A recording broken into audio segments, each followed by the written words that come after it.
dengan kami langsung dengan person to person lah gitu. Oke, jadi orang bisa datang aja gitu Pak? Bisa, datang jalan kaki bisa, Bu. gitu bisa ya? Bisa, Bu. Oke, baik. Ini kami catatkan. Pak, cross check. Bagaimana dengan peran FTA, Pak? FTA Center. Sorry, FTA Center. Saya sebutnya harusnya komplit.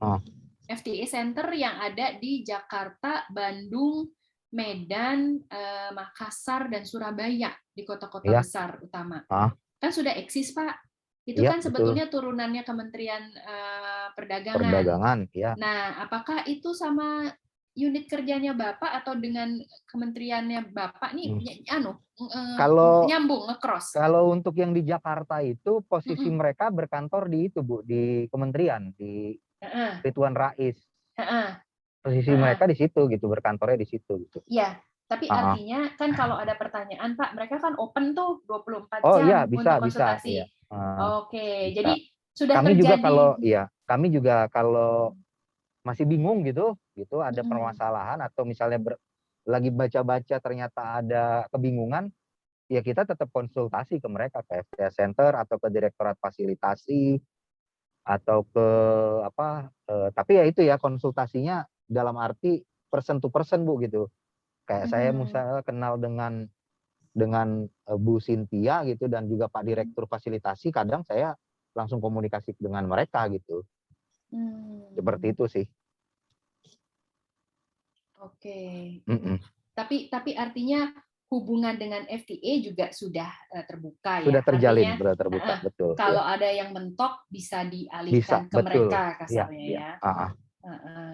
Oke, sebentar. Saya catat dulu. Mbak Rizka, barangkali ada yang mau ditambahkan atau ditanyakan sebentar sambil aku mencatat. Ya Pak, menarik ya kalau UMKM ini kan memang produk turunannya tuh ada di level setelah bisnis B2B gitu. Dengan adanya FTA ini apakah ada best practice atau benefit? Gimana Bu? Maaf. Dengan adanya CEPA FTA ini apakah sudah ada yang dirasakan oleh UMKM sendiri gitu, atau contoh best practice dari produk UMKM yang dihasilkan di wilayah DKI kemudian bisa mendapatkan tarif yang rendah, kemudian capacity building yang oke gitu dari sebuah negara tujuan UMKM. Sudah sampai sana belum Pak? Kalau hasil analisa seperti itu saya belum pernah menganalisa sampai sedetail itu ya, Bu. Karena memang gini, kita juga sebenarnya agak kesulitan mendeteksi UKM yang sudah melakukan ekspor gitu. Karena kalau kita lihat prosedur ekspor, si UKM itu kan tidak perlu melaporkan ekspornya kepada Dinas Perdagangan. Mereka melaporkannya kan ke Bea Cukai melalui PEB, kan seperti itu ya. Nah, artinya ada data ke Bapak ya? Iya, gitu. Mungkin ya itu ini juga memang hal yang perlu dipertimbangkan juga oleh teman-teman Kementerian Perdagangan, teman-teman Bea Cukai gitu. Karena data kalau di daerah mintanya ke Dinas Perdagangan gitu. Padahal Dinas Perdagangan sendiri tidak dilewati oleh proses itu gitu kan. Seperti itu. Palingan kalau dia yang seperti saya sampaikan, palingan misalnya dia ada buyer nih, terus ternyata jadi deal gitu kan, terus jadi dia ekspor ke sana. Kalau dia memang ngomong sama kita ya kita akan tahu gitu. Tapi kalau dia tidak ngomong, tidak menginformasikan sama kita nggak akan tahu gitu. Nah, terkait dengan tadi yang ditanyakan, apakah sudah ada manfaat yang dirasakan gitu ya. Kita bicara secara umum lah ya, mengacu pada surat keterangan asal atau Certificate of Origin yang kami terbitkan gitu. Certificate of Origin yang kami terbitkan itu per hari itu kurang lebih 250 sampai 300 dokumen. Dan kalau dirata-ratakan per tahun gitu, kalau kita pakai FOB gitu ya, persentase istilahnya ya, kontribusi lah ya, kontribusi penerbitan SKA kalau pakai FOB dibandingkan dengan DKI yang dengan nilai ekspor DKI Jakarta secara keseluruhan, itu DKI Jakarta itu berkisar di angka 58 sampai 62% untuk 3-4 tahun terakhir. Gitu. Jadi pemanfaatan SKA yang dilakukan oleh pemohon SKA di Jakarta dengan nilai SKA melalui DKI Jakarta itu nilainya kurang lebih 58 sampai 62% dalam 3 tahun 4 tahun terakhir. Kenapa saya tahu? Karena saya inilah apa namanya ya? Inilah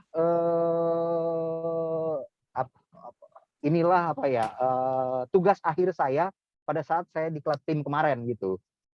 Jadi saya teliti itu gitu, berapa sih pemanfaatan SKA di Provinsi DKI Jakarta dibandingkan dengan total ekspor melalui DKI Jakarta gitu. Nilainya kurang lebih 58 sampai 62% per tahun. Ini menarik ya.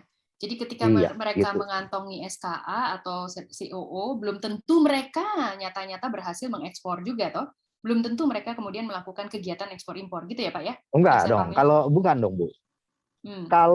Kalau menggunakan SKA dia udah pasti ekspor dong. Oh SKA gitu. kan terakhir. Aha, jadi Bapak berpatokan pada jumlah issuance-nya SKA dengan memperkirakan itulah yang kemudian berhasil ekspor, artinya pelaku ekspor aktif. Tapi mereka tidak report balik ya ke Kementerian Perdagangan, begitu ya? Mereka bukan. Kalau lewat ISKA kan udah otomatis itu masuk itu. Baik. Nah itu, tapi kita tidak mempertimbangkan usaha kecil, menengah maupun besarnya ya. Kita hanya melihat nilai. Gitu maksudnya. Iya, gitu. Jadi kita melihat nilai total. Ya nggak tahu itu UMKM atau bukan gitu ya Pak. Bah, kita nggak tahu itu UMKM atau bukan gitu. Maaf Pak, SK itu singkatan dari apa Pak? Surat keterangan asal. Surat keterangan asal. Tadi certificate of origin itu tadi kan. Oh iya, turunan dari FT. Iya. Itu kan Iya. Iya. Oke.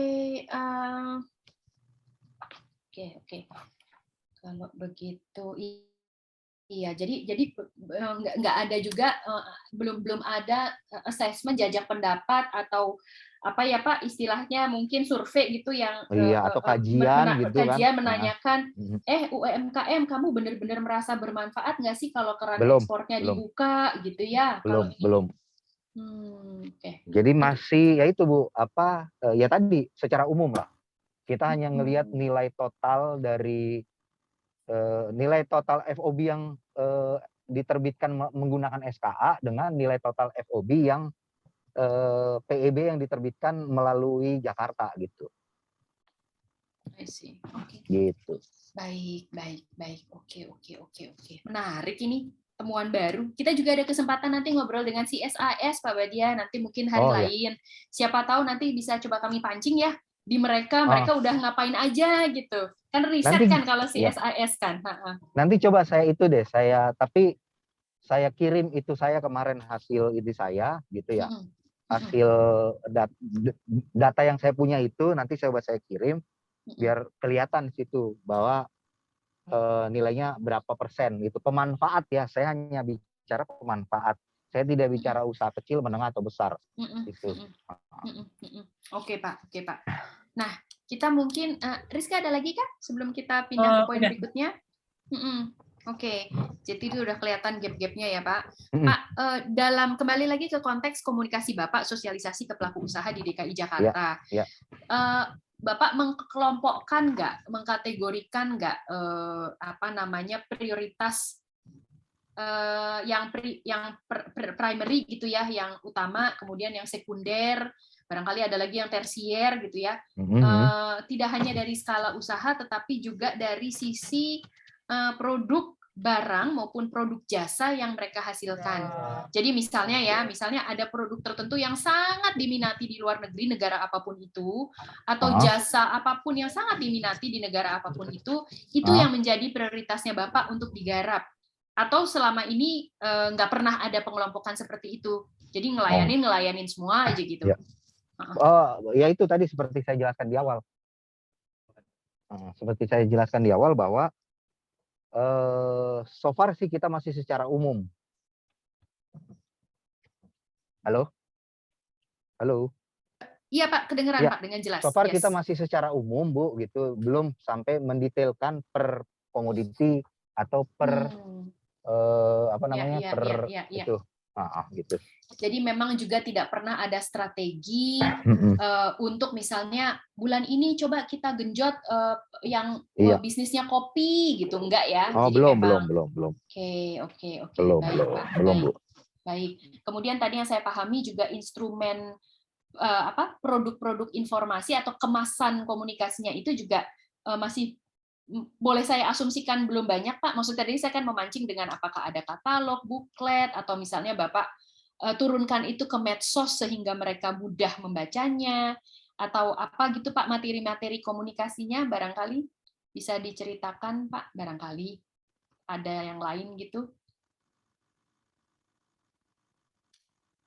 Halo Pak, maaf masih di mute Pak Badia. Sebentar Bu, sebentar. Oh iya, oke.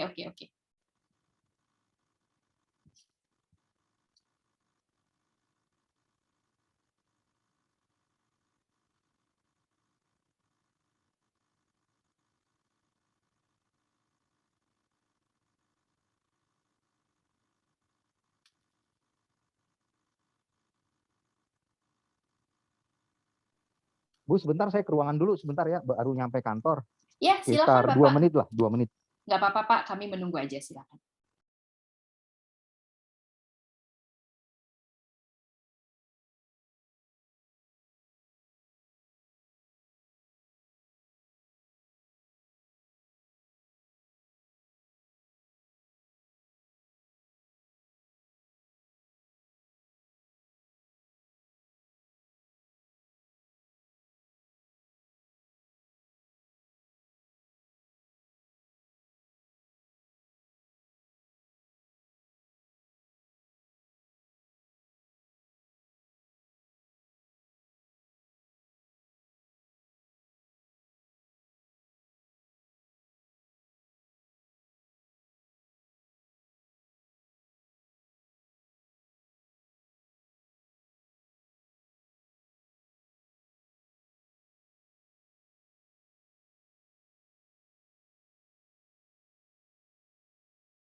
Baik Bu, dilanjut lagi, sorry. Ya Pak, tadi Ya, sampai mana? sorry tadi. Gimana tadi? Pertanyaan tadi aku apakah ya? Sampai lupa sendiri. Tidak ada itu ya, apa namanya, ini khusus ya? Materi komunikasi ya Pak, barangkali yang tersedia gitu, yang lumayan inovatif gitu, selain tadi sosialisasi pakai PPT, belum ada lagi. Ini buat ide kami sih Pak, siapa tahu nanti bisa kami masukkan ke usulan. Jadi gini, kalau di kami itu memang ada medsos dinas ya Bu ya, medsos dinas. Medsos dinas dan informasi-informasi yang ada kaitannya dengan kegiatan dinas itu umumnya